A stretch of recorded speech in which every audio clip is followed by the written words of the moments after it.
melanjutkan meluluh lantakkan masjid ini. Bersyukurlah kepada Allah. Karena saat ini kita mampu khusyuk dalam penghambaan kepada Allah, menunaikan salat dan membaca Al-Quran tanpa berharap cemas menagih berita tentang anak istri kita di rumah. Tewaslah mereka akibat tertimbun rumah yang hancur berkeping-keping oleh serangan rudal tak terduga. Bersyukurlah kepada Allah. Karena saat nanti kita pun insya Allah masih ada tempat bernaung yang aman, masih ada canda tawa buah hati kita, serta masih ada sambutan hangat istri kita tercinta.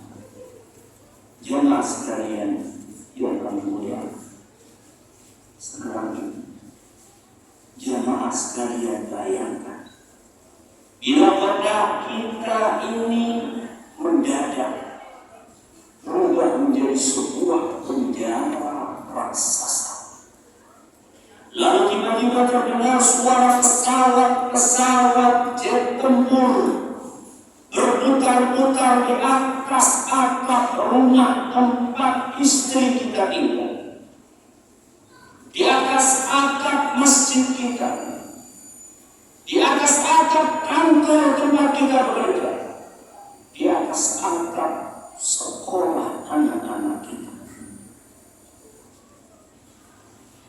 Lalu tanpa diduga pesawat itu melepaskan rudal-rudalnya tepat menghunjam ke arah kita, ke arah anak-anak kita. Dan tiba-tiba saja kita hanya mendengar perintah anak dan istri kita terluka atau bahkan tewas akibat perempuan rudal-rudal. Bayangkan jemaah sekalian, jika nanti saat pulang ke rumah kita hanya menemukan rumah kita telah berubah menjadi onggokan puing-puing. Bayangkan bila di antara puing-puing itu ada ayah dan bunda kita, ada istri tercinta kita, ada bayi mungil kita bersimbah darah, tubuhnya hancur, itu tidak bernafas lagi. Bayangkan, jika malam nanti kita hidup dalam gelap gulita, tak ada tempat bernaung, tak ada makanan, tak ada minuman, tak ada pakaian hangat untuk mengusir dingin, dan tak ada lagi keluarga tempat berbagi duka. Bayangkan, bila itu semua kita lalu, dan pesawat-pesawat tempur jahat tak kunjung menghentikan gempurannya. Bahkan tak hanya itu, mereka justru diperkuat dengan tank-tank dan pasukan darat untuk menghancurkan, membombardir dan membinasakan kita semua. Seperti apakah perasaan hati Anda jika Anda mengalami sungguh penderitaan dunia jahat? Harus memuliakan Allah.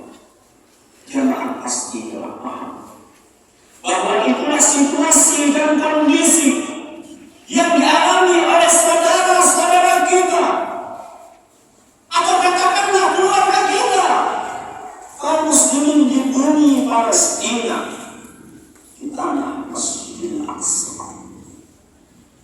Alangkah baiknya tak kalah menyaksikan berbagai peristiwa tersebut, selain mengambil langkah nyata yang sesuai tuntunan agama, kita juga berusaha melakukan berbagai renungan dan mengambil pelajaran dari kejadian-kejadian tersebut.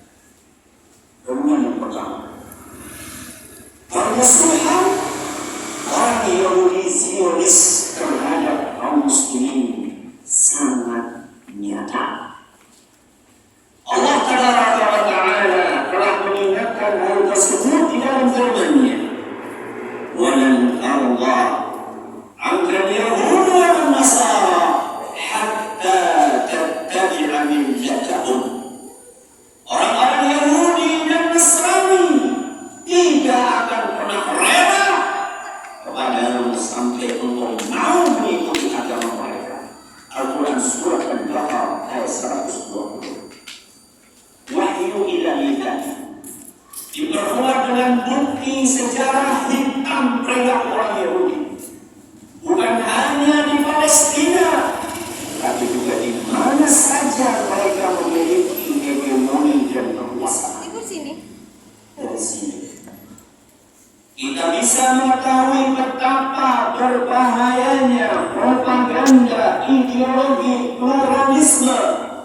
ingin melumpuhkan salah satu prinsip dasar Islam, al-wala' dan al-bara', cinta dan benci karena Allah Azza wa Jalla, juga memunculkan keraguan akan kebenaran mutlak agama Islam. Sangat disayangkan, ternyata tidak sedikit di antara kaum muslimin yang termakan pemikiran menyimpang tersebut, padahal dalil syar'i maupun fakta sejarah begitu gamblang membantah pemikiran ini. Lalu yang kedua, jangan objek. Apabila kita mencermati berita tentang ungkapan protes banyak kaum muslimin terhadap kejahatan Zionis Yahudi, kemudian kita bandingkan dengan realita kehidupan mereka sehari-hari, niscaya kita akan dapatkan kontradiksi antara keduanya. Banyak di antara mereka berteriak sekeras-kerasnya mengutuk perilaku orang Yahudi, tapi anehnya mereka masih mengidolakan tokoh-tokoh Yahudi. Ada yang beraksi melaknat kebengkalan kaum Yahudi, namun ternyata dia masih menggemari film-film karya raksasa produser perfilman Yahudi. Ini fenomena yang sangat memprihatinkan. Mengapa sangat kontradiksi antara ucapan dan perbuatan? Seharusnya yang menjadi ideologi kita, seharusnya yang menjadi idola kita adalah tokoh-tokoh Islam. Mulai dari Nabi kita Muhammad sallallahu alaihi wasallam, para sahabatnya, hingga para ulama salaf. Dan kegemaran kita adalah membaca sejarah para tokoh besar Islam. Ada suatu hari, Imam Ahmad bin Hanbal rahimahullah pernah ditanya, bolehkah berjual beli dengan musuh?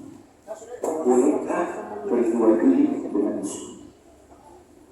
Maka Imam Ahmad pun menjawab, jangan membeli dari pihak musuh yang memerangi kaum muslim. Maka sudah seluruhnya bagi kaum muslimin sesuai dengan kemampuan masing-masing, mulai mengurangi ketergantungan terhadap produk kaum Zionis. Apalagi perusahaan yang terang-terangan membantu Yahudi penjajah. Alhamdulillah, pemerintah Indonesia melalui Menteri Perdagangan, melalui statement Menteri Perdagangan telah mempersilahkan masyarakat untuk memboikot produk pro-Israel. Kemudian begitu, musibah yang menimpa kita adalah akibat perbuatan kita. Banyak dalil syar'i yang menegaskan hal ini, antara lain firman Allah Subhanahu wa ta'ala, ma asabaka min hasanatin famin Allah wa ma asabaka min sayyi'atin famin nafsik. Kebajikan apapun yang kamu dapatkan itu dari Allah, dan keburukan apapun yang menimpamu itu adalah akibat dosa-dosamu saja.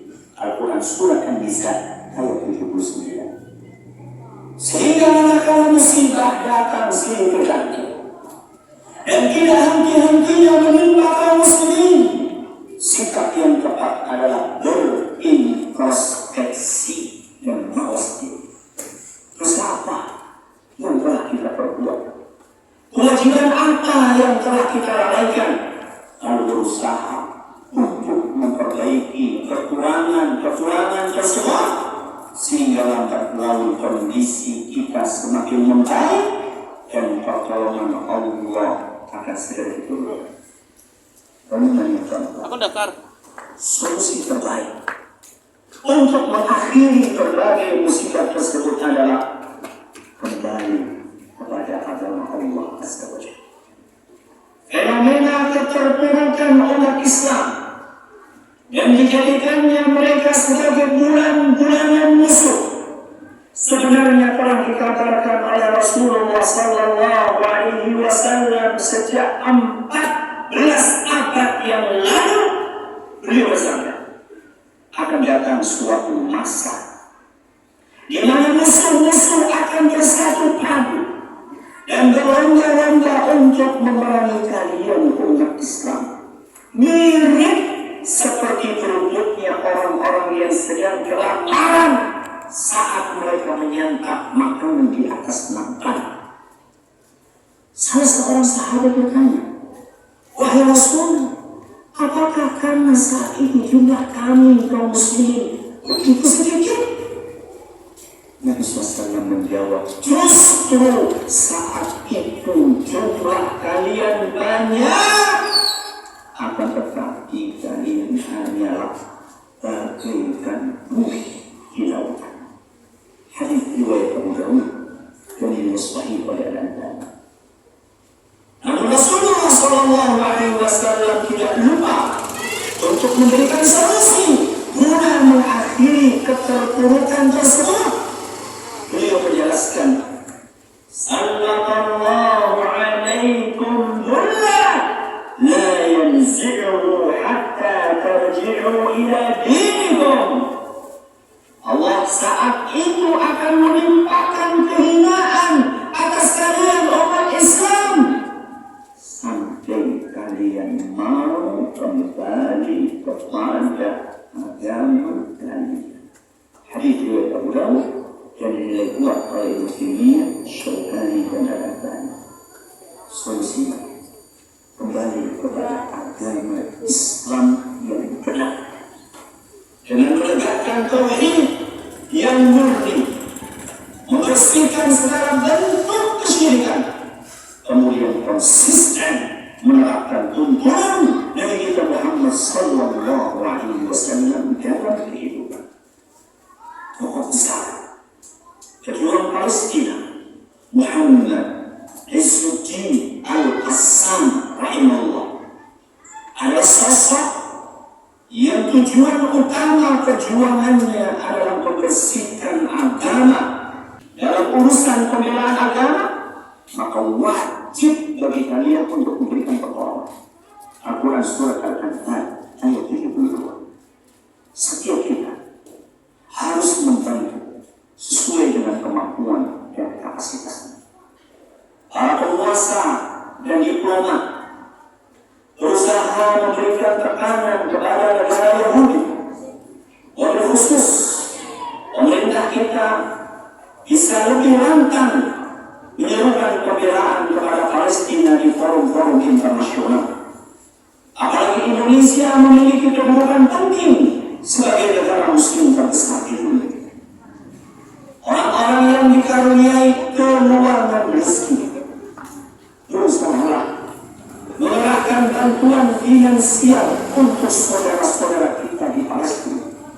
Syukur, saudara-saudara kita di sana, terutama warga Gaza, sangat menderita akibat blokade negara Yahudi sejak belasan tahun yang lalu. Mulai dari krisis makanan, krisis listrik, krisis obat-obatan, bisa jadi Rp1 yang kita infakkan terakhir dari kiamat akan berubah menjadi perisai yang melindungi tubuh kita dari api neraka. Adapun saudara-saudara kita yang tidak memiliki kemampuan kecuali doa, jangan pelit untuk mendoakan saudara-saudara kita. Jangan pernah menganggap remeh bantuan doa. Betapa banyak pasukan raksasa yang hancur berkeping-keping berkat rintihan doa seorang hamba Allah yang taat beribadah di sepertiga malam terakhir. Allah Maha Kuasa untuk menolak setiap bahaya yang mengancam masjidnya dan hamba-hambanya. Allah Maha Kuasa untuk menghancurkan negara Yahudi Zionis sebelum mereka menghancurkan Masjidil Aqsa. Agustus.